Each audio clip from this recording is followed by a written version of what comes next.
Hi guys, and welcome to my review of the Nexus 6, but just a heads up, this review will definitely be a little bit different because I thought I'm already so late to the game, and if you can't do it better, just do it different, and that's what this approach is going to be, because I will call this something like a director's cut review or a live review, because I won't do any cuts, and I think it will be longer therefore, but I will still try to give you everything. And if you saw, I already did kind of my script, what I was planning to do, but I threw that over because when I was still charging the device, I just thought I wasn't so happy with the recent reviews in doing them because I need way over 100 takes to get it done. And I thought it would be fun to make kind of a live review, and if something worse happens or something bad happens, it happens. So let's start with the review of the Nexus 6, and as always with the design and build quality.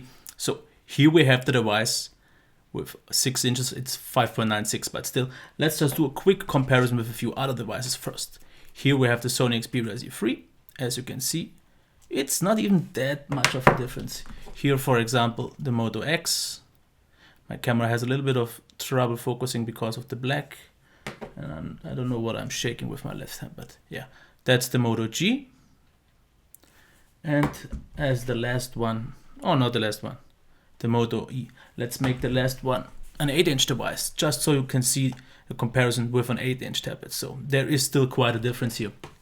Otherwise, if we check the device, it is very nice. It is very rounded. I really like it a lot. The buttons itself, I really love this texture on the power button. The position is okay, but I would wish for these two to be switched out because this felt more natural to me. But it was still way better than on the Moto X for some reason. So this is okay. Also, clicky feedback, all that is fine. The chassis, the steel chassis, the aluminum, I don't even know what it is, but I guess it's a metal chassis, is very sturdy. Makes the device feel very premium, and the good thing here is, as you can see here, it is 10.5 millimeters thick. But due to this nice curve, it lies very nice in the hand and actually feels way thinner because you mostly feel this here. So this is done very well, but also maybe I lost a little bit of battery size in there. But otherwise, all very curved, very nice. So it lies very smooth in the hand, and this is really nice. The back itself, as you can see, does attract a lot of fingerprints. So that's not maybe, I don't really care about fingerprints on the back, but what I care about is grip. With moist hands like I have now, it is very grippy and I have no issues using it. Even with one hand use, it's all fine. But if I have dry hands, this can be quite slippery. As for the size itself, I can't reach everything that well, but it actually works quite better than I thought the first time I had it in the hand. It is manageable. It is definitely not that bad. On the top we have the headphone jack, SIM card tray. On the back we have the camera with the flash, the dimple, the Nexus logo. And down below here we have this. So that's pretty much all I have to say about the design. It feels great in the hand. Of course it is big, there's no denying that. But the weight with 180 grams, 83 grams isn't definitely bad at all. But I really like the design. Some people are complaining about the Nexus letters falling off. I can't see anything of that yet. But the build is extremely well made. And the feel in hand, despite being so thick, is actually quite good. So we covered design and build. I'm really happy with the design and build. It's a little bit too big for me personally, but it's okay. Let's get and check the display right now. And let me quickly check it. Okay. 5.96 inch display with 2560 by 1440 resolution. So is it good? Yes, it is very sharp, as you can see here. But if the difference is really that obvious compared to 1080p, it is obviously, if you check some certain things on videos, and so, you will notice difference, but I don't think it's worth the trade-off. As for the maximum brightness, for a few people this isn't dim enough. I personally don't know because I don't have a problem. I'm absolutely fine with the brightness. The lowest brightness is something I don't use because I'm always at 50%, pretty much. Now at 100% for the video. The whites itself, as you can see here, they look, for some reason on my camera, they look very red, but in reality they are quite yellow. Not yellow enough and not that bad as on the Moto X, but still some people just don't like AMOLED yellow whites. But I got used to it quite okay. One thing that was quite off, because I won't be able to show this on the camera, but if you're looking straight toward it, it looks yellow. But once you go and you actually see this, once you go a little bit off axis, it gets way colder, and that is that is actually exactly the white I would like to see. But sadly, once you are looking straight again, it's not that thing. The blacks, AMOLED black, absolutely amazing. Nothing else to say here. It looks great in videos, in photos. You have great contrast levels. Nothing gets lost in the details. The colors, okay, yes, they are overblown. They are oversaturated and they are a little bit not so much true to life. But on a phone, I couldn't care less, and I actually prefer this punch and pop because on a phone I want to have vibrance. Of course, here maybe you can see it does wash out a little bit. It does oversaturate, but I'm completely fine with that. So the colors are something I actually really like on this device, but that's pretty much on every AMOLED device. Viewing angles, absolutely stable. On very, very extreme angles, you will see some rainbow effect, but these are angles you won't really use the device, so don't care about that. So all I have to say is, and let me hold it right, the display itself is very great, but it is not on a Note 4 level. There's still a little bit off, but otherwise, if the whites would be a little bit better, then I would be super happy. But keep one thing in mind, it is a Nexus device. So you can just flash a custom kernel with color correction options and adjust it to your liking, and you should be able to fix this actually to a quite good white, and then I would be happy. And that's one thing I really like about Nexus devices. So the next thing I want to check now is the sound. Let's start it, and then I'll tell you what I think of it.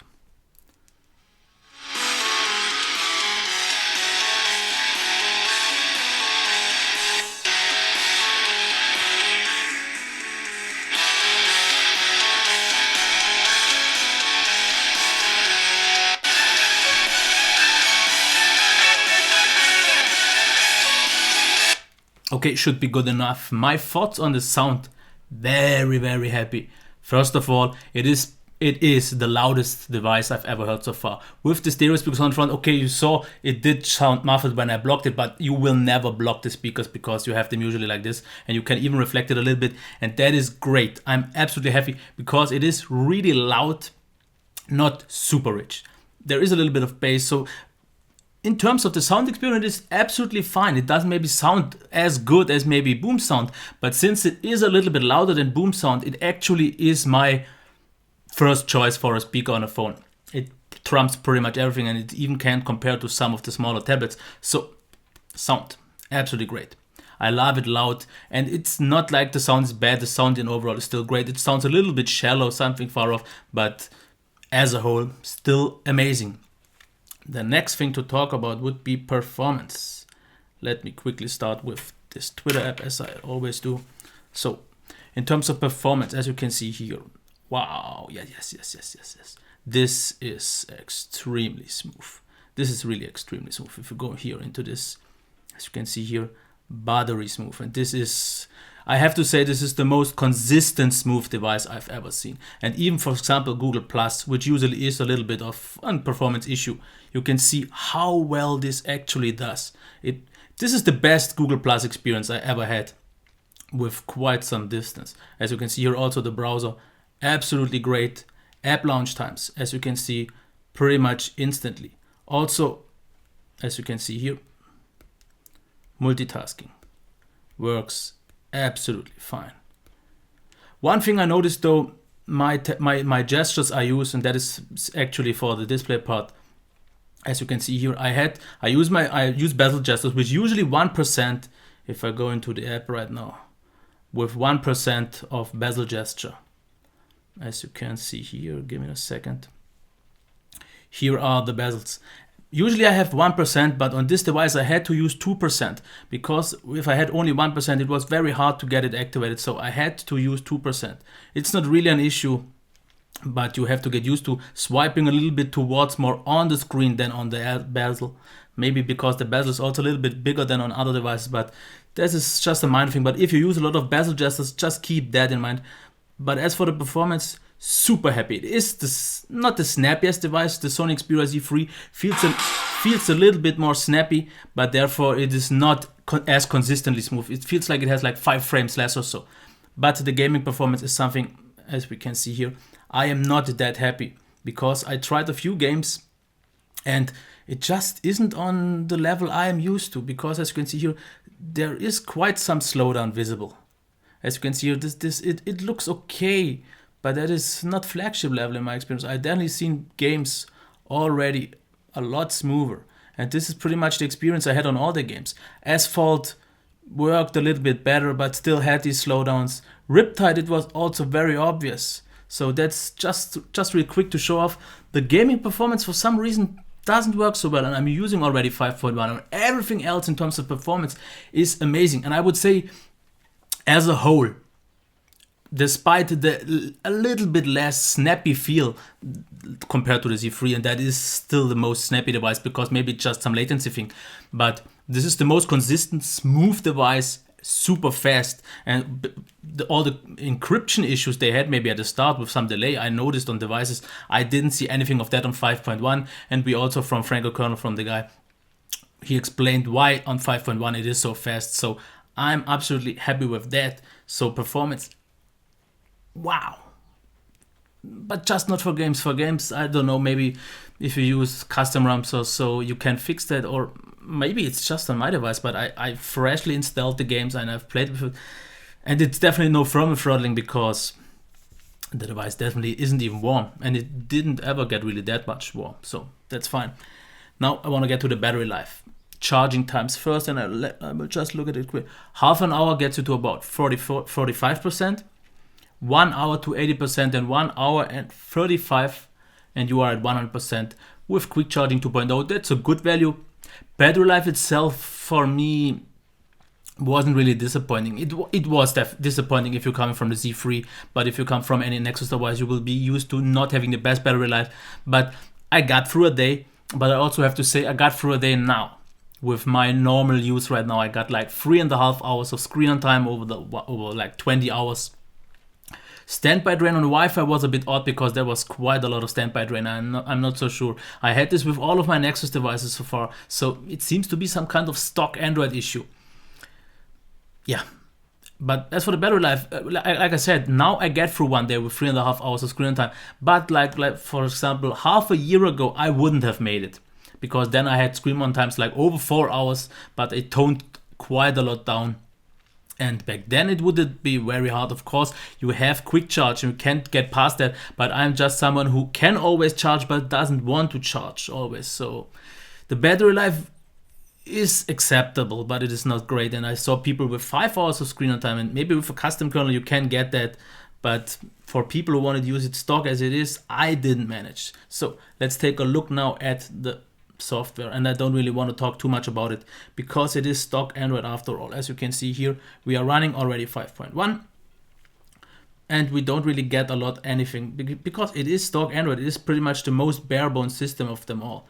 We have the home, we have the display options, we have adaptive brightness, we have ambient display, which I personally don't like so much. It is, I don't know, it turns off way too often when I don't want it to, but it's okay. Otherwise, yeah, it is stock Android. Don't really know what else to tell you. It runs solid. I didn't have any memory leak issues or anything like that. It was stable. It was doing a good job for what stock does. For me personally, stock is a little bit too limited. But I know a lot of people like it, and I definitely prefer it over an overbloated system like maybe TouchWiz isn't even that bad anymore. But as for the XDA qualities, and this is pretty much the best device for it. If you want a lot of custom ROMs, a lot of custom kernels and all that, you practically have to get the Nexus or maybe a OnePlus, but this still is the benchmark. If you go on XDA, you can choose whatever custom ROM you want to, and that is still the best thing out there. Next thing, recap, just real quick because I'm not even sure how long the video is for the minute, so I will try to make it quick now. Actually, it's shorter than I thought. Build quality and design. Everything great, no problems here at all. Fine, like it a lot. It is still big, but as for what it is, they have done an excellent job. Display, absolutely satisfying, no problems. It is a little bit on the more yellow-white side, and it is just not as great and maybe not so power efficient as the Note 4 display, but still top. Sound, the best. For me, this is the best smartphone sound, even though it's also already a phablet, but who cares? Performance, also the best.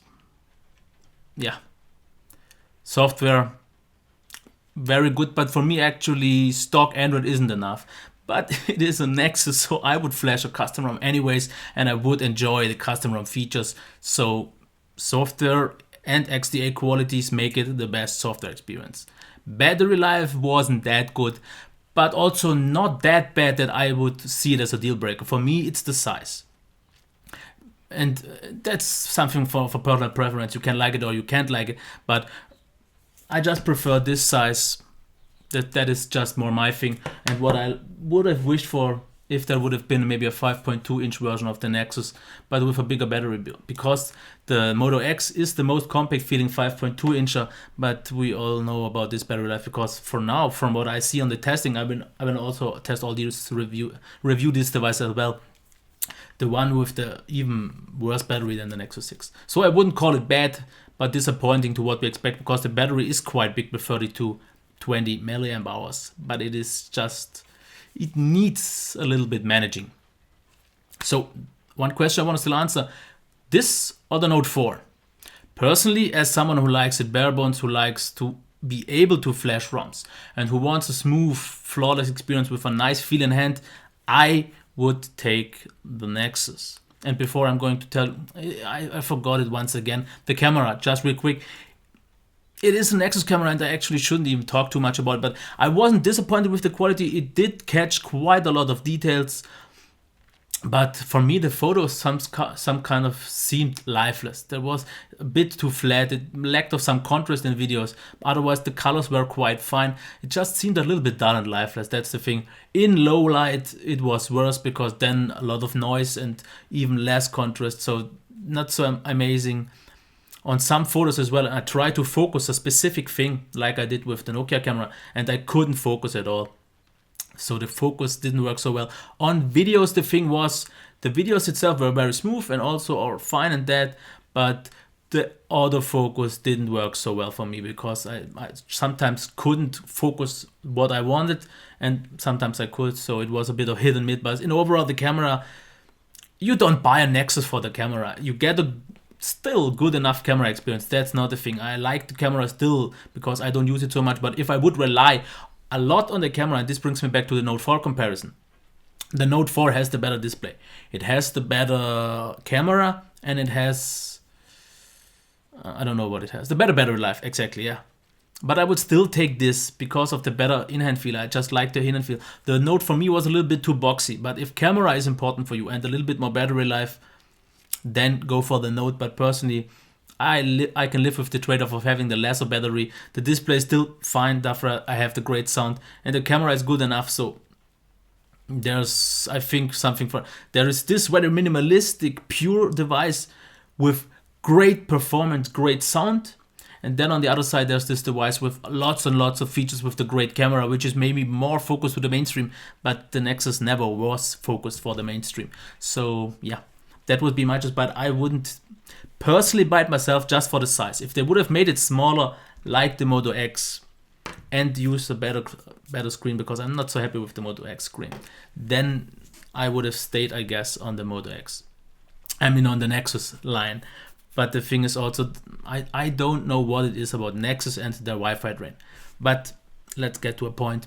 In overall, I am actually super impressed with the hardware itself. I didn't expect the hardware to be that good, especially for a Nexus device. It feels premium, it feels nice in the hand, it has a good display. The qualities are all on a very high level, way higher than Nexus usually was. So if you like a phablet and if you like it bare minimum with the latest updates, the Nexus actually, okay, it is a little bit more expensive than it was before, but it is a great choice, and I'm actually quite disappointed it is a bit too big for me, because if it would have been small, I could have already again have a quite nice Nexus experience. But I'm sure pretty much everyone else will be happy with the device. You can't really do a lot wrong. If the battery life is good enough for you, if you are not a really hardcore user or you don't have the ability to charge, then it could be a problem. But otherwise, this device makes a perfect job. So this was my Director's Cut live review, as you want to call it. If you want more of these, just leave it in the comments. And if you think I was too long, which I think I was with about 20 minutes, okay, I will just skip it here. Okay, until next time, bye.